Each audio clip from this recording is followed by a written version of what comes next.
Chapter 1. Introduction. The Will to Suffer. Ever feel like life's a cosmic prank, that the universe keeps pulling the rug from under your feet? For every joy, a shadow waits. For every dream, a disappointment. Philosopher Arthur Schopenhauer once wrote, "Life swings like a pendulum, backward and forward, between pain and boredom. It sounds bleak, even cynical." But Schopenhauer didn't say this to mock life. He said it because he saw something most of us try to ignore, that suffering is not an accident. It is the very structure of existence. Schopenhauer's philosophy begins with the question, why do we suffer so much, even when we seem to have everything? His answer is radical, because we are driven by a blind, insatiable force, what he called the will. This will isn't like the personal willpower we speak of. It's not reasoned or moral or human. It is the underlying energy of life itself, the impulse to exist, to desire, to continue striving no matter the cost. Everything alive, Schopenhauer says, is animated by this restless will, the plant stretching toward the sun, the predator chasing its prey, the artist longing for beauty, the human searching for love or fame. And yet, in all of these, the same pattern repeats: wanting, striving, temporary satisfaction, emptiness, new wanting. This endless cycle is what Schopenhauer saw as the engine of human suffering. He wrote, "All willing springs from lack, from deficiency. Therefore it is suffering so long as it is not satisfied. To desire is to suffer. To stop desiring is to cease living. And so the will keeps us trapped, always reaching, never content." Even 2 centuries later, his insight feels disturbingly familiar. We chase new pleasures, new distractions, but each moment of satisfaction fades faster than the last. We mistake comfort for happiness, and when it disappears, we panic. Schopenhauer might say, "The joke's on us. We are not the masters of our desires. We are their slaves." But before we can understand how to escape this cycle, before we can explore the ways he thought we might silence the will, we need to know the man behind this philosophy. A man whose own life was marked by loneliness, rebellion, and an unflinching search for truth. This is his story. Chapter 2. The man behind the thought. Arthur Schopenhauer was born in 1788 in the city of Danzig, today known as Gdansk, in Poland. His father, Heinrich, was a wealthy merchant, disciplined, pragmatic, and proud of his independence. His mother, Johanna, was a socialite and writer who hosted one of the most famous literary salons in Weimar, frequented by artists and thinkers, including Goethe. From an early age, Arthur lived between 2 worlds, the rational commercial rigor of his father and the intellectual vanity of his mother. He admired neither. The world of business seemed shallow, the world of polite literature superficial. When his father died, likely by suicide, Schopenhauer was left with a deep sense of disillusionment that would never fully leave him. He turned away from his mother's world and sought refuge in philosophy, finding in it not comfort but clarity. He once wrote, "A man can do what he wills, but he cannot will what he wills." It was a statement born from observation, of himself, of others, and of life's strange indifference to human intention. At university, Schopenhauer studied the works of Plato and Kant. From Plato, he absorbed the idea that the world we perceive is but a shadow of deeper truths. From Kant, he inherited the insight that reality as we experience it is shaped by the mind. Yet he was unsatisfied with both. He wanted to go further, to ask what lies behind perception, beyond knowledge and logic. That question would define his life. In his mid-20s, he began writing the book that would become his masterwork, The World as Will and Representation.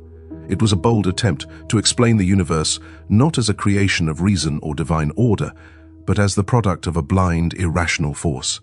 He saw in all things, from the motion of the planets to human ambition, the same restless energy, the will to live. But his timing was unfortunate. While he was developing his ideas in solitude, another philosopher was captivating the academic world, Georg Wilhelm Friedrich Hegel. Hegel's grand, optimistic vision of reason and progress dominated German philosophy, and Schopenhauer despised it. He called Hegel's work a colossal piece of mystification and mocked his followers as intellectual frauds. His defiance came at a cost. When Schopenhauer scheduled his lectures at the same time as Hegel's, not a single student attended. He became an outcast, bitter and alone, convinced that mediocrity ruled the world. For much of his life, his books were ignored. He lived quietly with his poodle, whom he affectionately named Atman, a Sanskrit word meaning the universal soul. He read the Upanishads daily, calling them the most rewarding reading possible in the world. From them, he drew parallels between Western and Eastern thought, finding in Buddhism and Hinduism the same truth he saw in himself, that desire is the root of suffering, and that peace can only be found in detachment. Schopenhauer never married.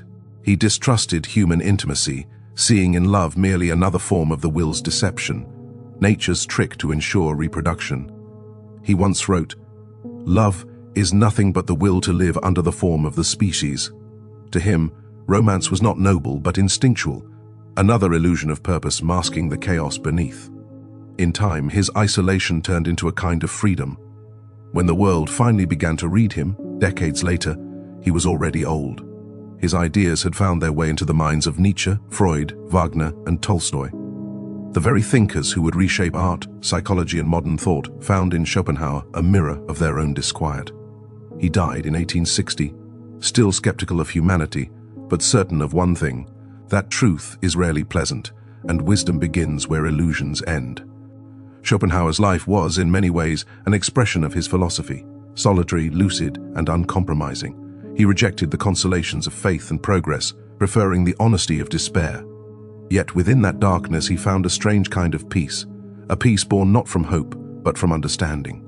As he once wrote, "The wise man always holds in view the certainty of death, and through that learns to see life as it really is, fleeting, restless, and full of suffering." And yet, to Schopenhauer, seeing life as it really is was not a curse, it was the beginning of freedom. Chapter 3. The World as Will and Representation. In 1818, Arthur Schopenhauer published the book that would define his life and philosophy, The World as Will and Representation. It was a work unlike any other of its time, poetic, severe, and profoundly unsettling. Its premise was as simple as it was radical. The world has two sides. The first is the world we see, the world of objects, colors, shapes, and sounds. This is what Schopenhauer called representation. It is the world as it appears to us, the image that our mind constructs from raw perception. He borrowed much of this idea from Kant, who had argued that we never perceive reality as it truly is, only as it appears through the filters of our mind. But Schopenhauer took Kant's insight and pushed it further. He asked, if the world we see is only representation, then what lies behind it? His answer was what he called the will, the hidden driving force that exists beneath all appearances. The world, he wrote, is my representation. But the thing in itself, the inner essence of everything, is will. This will is not conscious or rational. It doesn't think or plan. It simply strives, blindly, endlessly, for life, for existence, for continuation. It is the primal energy that makes the heart beat, the plant grow toward light, the animal hunt, the human desire. And because it is blind and without purpose, it never rests. The will is a cosmic hunger that can never be fed. To live, then, is to participate in this endless striving, to be moved by a force we can neither control nor escape. Schopenhauer offered a simple yet haunting image to describe this reality. Imagine the ocean, vast, restless, and without destination. Waves rise and fall, crashing endlessly, not because they choose to, but because that is their nature. So too are we, waves of the will, momentarily conscious, forever pulled by the same tide. He wrote, everything in nature is the expression of a will to live, and this will is endless, striving without aim, for it can never reach a final satisfaction. From this perspective, existence itself becomes tragic. Every act of desire, to eat, to love, to create, is just the will manifesting through us. Even when we believe we are free, we are not. A man can do what he wills, he said, but he cannot will what he wills. In other words, we may act as we please, but we cannot choose what we want. Our wants are dictated by something deeper, something impersonal. To illustrate this, think of the simplest examples. The plant turns to the sun not because it decides to, but because the will moves it. The lion hunts not out of cruelty, but necessity. The will drives it forward. The human being chases ambition, love, pleasure, not from reason, but from the same root impulse to live, to assert oneself, to perpetuate being. But this same force that sustains life is also the source of all suffering, because to will is to lack, to desire something not yet attained, and every fulfilled desire only gives birth to new ones. Schopenhauer wrote, all striving springs from want or deficiency, from a state of privation, and therefore from suffering. Our entire existence, then, is a restless oscillation between craving and disappointment. This is why he called life a business that does not cover its expenses. The pleasure we find is fleeting, the pain, constant. The will gives us existence, but never peace. Even in moments of joy, the will lurks beneath, waiting to remind us of the next hunger, the next fear, the next emptiness. To Schopenhauer, this was not mere pessimism, it was honesty. He believed that most philosophies and religions try to disguise this truth behind illusions of meaning and progress, but he saw through them all. There is no grand purpose, no divine plan that redeems our suffering. The universe does not care, it merely wills. And yet, within this darkness, Schopenhauer found a strange kind of beauty. If we understand the will, we begin to see life with new eyes, no longer expecting happiness to last, no longer shocked by pain, no longer fooled by desire. This awareness, he thought, is the first step toward wisdom. He wrote, "To grasp the essence of life is to recognize that it is suffering, and to live wisely is to live with that knowledge, not against it." For Schopenhauer, the will was both our curse and our teacher. It shows us the futility of our striving, but also points the way beyond it. The question now is, if we cannot stop the will, can we at least escape its torment? That question leads us to the heart of his moral and aesthetic philosophy, to the few fragile paths he believed could free us, even if only for a moment, from the endless tyranny of desire. Chapter 4. The Endless Cycle of Desire and Pain. If the will is the hidden engine behind all life, then desire is how we feel it within ourselves. For Schopenhauer, every moment of human existence is marked by wanting, the endless reaching for something just out of grasp. He wrote, "All willing springs from lack, from deficiency, from this, suffering arises." To will something is to acknowledge that we do not yet have it, that we are incomplete. And so, to be alive is to be in a state of longing. Think of the simplest day. We wake up hungry, we eat, we feel full, but soon hunger returns. We desire comfort, then adventure, then rest again. Each satisfaction fades almost as soon as it arrives. The moment the craving is met, the pleasure dissolves and another want takes its place. Schopenhauer saw this not as a flaw of human nature, but as its essence. The will does not stop. It moves from one form to another, from one illusion of fulfillment to the next. In his words, what we desire when attained no longer satisfies. It is like the alms thrown to a beggar which keep him alive today so that his misery may continue tomorrow. He compared human life to a wheel that turns endlessly, grinding its passengers between desire and suffering. Desire is the wheel's forward motion, satisfaction, the brief pause, boredom, the grinding silence before the next turn. When our desires are unfulfilled, we suffer, but when they are fulfilled, we fall into boredom, a state he described as the emptiness of existence when the will temporarily finds no object to grasp. Schopenhauer wrote, "Life swings like a pendulum backward and forward between pain and boredom. Pain, when we struggle to satisfy our wants. Boredom, when we momentarily have nothing to want. In this view, even pleasure is negative. Not a true state, but merely the temporary cessation of pain." He put it plainly, we feel pain positively, pleasure only negatively, as the mere absence of pain. That means happiness, as most of us understand it, is an illusion, not something we can achieve or hold, but a brief interval in the endless rhythm of desire. To illustrate this, imagine the experience of buying something you've long wanted, perhaps a new phone or a car or a long-awaited trip. For a short time, the will is satisfied. The object seems to promise fulfillment. But soon the novelty fades and desire shifts its target. A newer model, a better job, a different partner, another goal. Modern life, with its culture of consumption and constant stimulation, only magnifies this ancient trap. Social media feeds, advertisements, and digital trends all play on the same mechanism Schopenhauer described 2 centuries ago, the ceaseless hunger for more. Each scroll, each click, each like feeds the illusion of satisfaction while deepening the cycle of craving. Schopenhauer would likely look at our world and see the will running wild, disguised as progress, yet still leading us nowhere. This is why he saw peace, true peace, as something that cannot be found in the fulfillment of desire, because every satisfaction is fleeting, every pleasure borrowed, every joy shadowed by the next want. And yet, he was not without compassion for this condition. He understood that to be human is to suffer precisely because we feel, because the will works through us in ways we cannot resist. He once wrote, "The more clearly one perceives life's vanity and emptiness, the more one feels pity for others and love for all that lives." This insight leads directly into his ethics, the idea that understanding our shared suffering can awaken compassion, the only genuine moral force. But before we get there, Schopenhauer wanted us to truly grasp the prison we inhabit, this pendulum of pain and boredom, this restless will that drives all creation. Life, in his words, is like a man running downhill who cannot keep his pace once he has begun to move.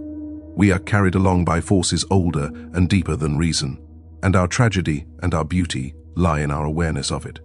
Because to see the truth, to truly understand the endless cycle, is already to stand a little apart from it. It is the first glimmer of liberation from the will's tyranny. And from this point, Schopenhauer begins to search for the few fragile ways out, the moments when we can silence the will, glimpse serenity, and step briefly beyond suffering. Chapter 5. Life as a Pendulum. Schopenhauer often described life as a pendulum, swinging endlessly between two poles, pain and boredom. This simple image captures the essence of his philosophy, the rhythm of human existence, and the inescapable motion of the will. When we desire something and cannot attain it, we experience pain, frustration, longing, anxiety, or even despair.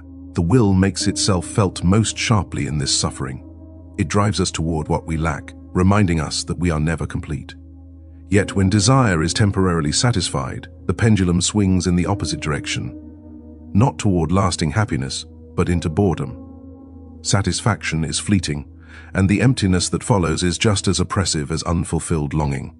Schopenhauer wrote, "Happiness is not a positive experience, but merely the absence of suffering." In other words, pleasure is not a thing in itself. It is the gap between pains, a brief pause in the relentless motion of the will. This is why the pursuit of happiness, as most people understand it, is ultimately futile. We chase wealth, success, fame, or love, believing it will satisfy us. And yet, the more we attain, the sooner the pendulum swings back into boredom. Schopenhauer called this the futility of pursuit. Life, he argued, is not a journey toward lasting joy, but a series of temporary reprieves from suffering, followed inevitably by new cravings and new dissatisfaction. He observed, "What men call happiness is merely the short interval between two pains." This vision overturns conventional ideas of purpose and fulfillment. We often think that achieving goals, graduating, earning a promotion, finding love, will bring lasting meaning. Schopenhauer would challenge this. These achievements are illusory islands of contentment, soon swallowed by the ocean of desire. Even the most celebrated moments of life, triumphs, pleasures, accomplishments, are brief and fragile, and yet we remain trapped in the cycle, compelled by the same blind force that drives all living beings. Consider the modern human experience. Social media, consumer culture, constant entertainment, all promise fulfillment, distraction, or satisfaction. But each new high is temporary. The moment we grasp it, the desire shifts, and the pendulum swings again. The pattern is timeless, but our tools have become faster, more immediate, and more relentless. Schopenhauer's insight is unsettling but profoundly clear. Life's rhythm is not designed for our happiness. It is designed for existence itself. To live is to swing with the pendulum, from craving to fulfillment, from fulfillment to boredom, and back again. Yet within this stark view, Schopenhauer glimpsed an opportunity. By understanding the pendulum, we can begin to see our desires for what they truly are, fleeting, transient, often meaningless. Awareness itself becomes a subtle form of liberation, a recognition that we are not the masters of our cravings, but observers of them. This understanding lays the foundation for his later ideas, the ways in which art, compassion, and asceticism can momentarily silence the will. Before seeking relief, however, we must first acknowledge the motion, the pendulum that defines all human life. Life, in Schopenhauer's words, is a business that does not cover its expenses. It gives us nothing for the toil we endure. To comprehend the pendulum is to see clearly the structure of suffering, and from that clarity, the possibility of transcendence emerges. Chapter 6. Paths to alleviate suffering. If life is a pendulum swinging endlessly between pain and boredom, is there any way to step aside, even for a moment, from this relentless motion? Schopenhauer believed there are, though only in rare and fragile ways. He proposed three main paths: aesthetic contemplation, compassion, and asceticism, each offering a temporary respite from the tyranny of the will. The first path is aesthetic contemplation. Art, music, and beauty allow us to lose ourselves in something outside of our own desires. For a brief moment, the will falls silent. we are no longer striving, longing, or suffering. Schopenhauer wrote, "Music is the melody of the will itself, a direct manifestation of its essence, bypassing our individual striving. Through music, painting, or literature, we experience reality not as a tool for satisfaction, but as a pure, immediate perception. In these moments, the mind becomes a witness, detached from desire. Time seems suspended, and suffering fades. Art does not solve the problem of existence, but it grants us a glimpse of peace that the ordinary world cannot provide." The second path is compassion. By recognizing the suffering of others, we step outside the narrow confines of our own desires. Empathy weakens the grip of the will because it allows us to see that all beings are caught in the same cycle. Schopenhauer argued, "Compassion is the basis of all morality, for it arises from a direct understanding of suffering as universal. Through compassion, we begin to act not for personal gain, not to satisfy our cravings, but to relieve the suffering of others. In this, there is both moral value and psychological relief. Acknowledging that suffering is shared lightens its burden." The third path is asceticism. By voluntarily renouncing desires and pleasures, we can detach ourselves from the endless cycle of craving. Ascetic life, for Schopenhauer, is not punishment or self-denial for its own sake, it is the conscious refusal to feed the will. He admired the sages of India and the monks of the East, seeing in their practices a reflection of his own ideas. He wrote, "The wise man, by denying the will, achieves a quietude that is otherwise impossible in the world of striving." Asceticism does not make life painless, but it reduces the influence of desire over our minds. Through discipline and detachment, one can observe the world with clarity, free from the constant tug of the will. Schopenhauer saw these three paths, aesthetic contemplation, compassion, and asceticism, not as permanent escapes, but as temporary refuges. They do not eliminate suffering. They provide brief moments in which the endless cycle can be suspended, glimpses of freedom from the tyranny of desire. In combining these approaches, he found echoes of Eastern philosophy, particularly Buddhism and Hinduism, which also teach that liberation comes not from chasing pleasures, but from understanding and restraining desire.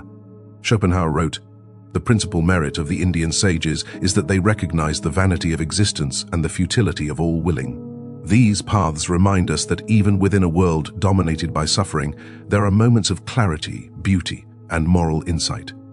They are not cures, but opportunities to step outside the pendulum, to see life as it is, and for a moment, experience freedom from it.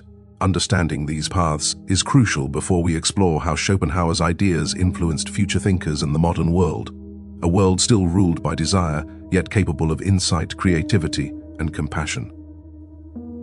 Chapter 7. Schopenhauer's Enduring Legacy. Although Schopenhauer was largely ignored during his early life, his ideas eventually rippled across philosophy, psychology, literature, and the arts. His vision of the will and the inevitability of suffering influenced thinkers who would go on to reshape the modern world. Friedrich Nietzsche, for example, began as a student of Schopenhauer, drawn to his clear-eyed analysis of desire and suffering. While Nietzsche would later develop a philosophy of affirmation, he could not escape the shadow of Schopenhauer's pessimism. Freud, too, acknowledged the significance of Schopenhauer's insights, particularly the concept that human behavior is driven by unconscious forces, a precursor to psychoanalysis. In art and music, Schopenhauer's ideas resonated deeply.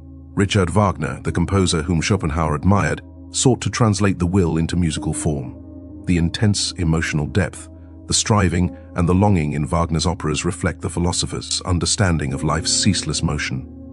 Writers like Tolstoy, later in life, echoed Schopenhauer's skepticism toward worldly ambition and the vanity of desire.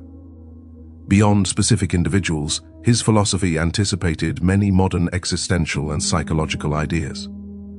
The recognition that human desire is endless, that suffering is inherent to life, and that fleeting pleasures cannot bring lasting fulfillment speaks directly to our contemporary experience. In a world dominated by digital stimulation, instant gratification, and constant comparison, Schopenhauer's warnings feel eerily prescient, yet his legacy is not one of despair alone. By understanding the universality of suffering, we gain insight into compassion, ethics, and human connection. Recognizing the blind force of the will in ourselves and others fosters empathy. His philosophy encourages reflection on what truly matters, the fleeting beauty of art, the kindness we show to others, the moments of detachment from desire that bring clarity. Schopenhauer's influence also persists in popular culture. Modern literature, cinema, and even digital narratives often explore the tension between desire and suffering, echoing the pendulum he described. Stories of ambition, loss, and longing mirror his observations. Humans are driven, often unknowingly, by forces beyond their conscious control. In assessing his relevance today, one sees that the questions he posed about desire, suffering, and the search for meaning are as urgent now as they were 2 centuries ago. Our lives remain filled with distractions, ambitions, and fleeting pleasures, yet the underlying pattern remains. The will drives us, and suffering persists. And yet, there is a profound lesson in this recognition. Schopenhauer reminds us that clarity and acceptance can bring freedom. By seeing the world as it truly is, by understanding the nature of our own desires, and by embracing compassion and moments of aesthetic or ethical contemplation, we can navigate life with wisdom, even amidst its inevitable suffering. In the end, his philosophy challenges us not to eliminate suffering, an impossible task, but to face it honestly, to understand it, and to respond to it with insight and empathy. Through this lens, Schopenhauer's pessimism transforms into a kind of guidance, a call to live consciously, aware of life's cycles, and yet capable of experiencing moments of serenity, beauty, and connection.